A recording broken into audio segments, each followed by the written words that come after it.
நல்லா பால் சர்க்கரை எல்லாமே நல்லா கரெக்டாக வந்துருச்சு. இந்த ஸ்டேஜில் வந்து நீங்கள் நெய்யில் வந்து முந்திரி உங்களுக்கு என்ன நட்ஸ் வேணுமோ அதை வறுத்து அதில் போட்டுங்க. இப்போ நம்ம அதை செய்ய போகிறோம். அதுக்கு ஒரு பேன் வச்சுட்டு அது நல்லா சூடானதும் ஒரு ஸ்பூன் நெய் விட்டுட்டு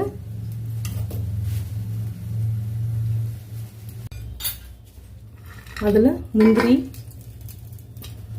பாதாம் உங்களுக்கு எவ்வளோ தேவையோ போட்டுங்க, பம்கின் சீட், வெள்ளரி விதை,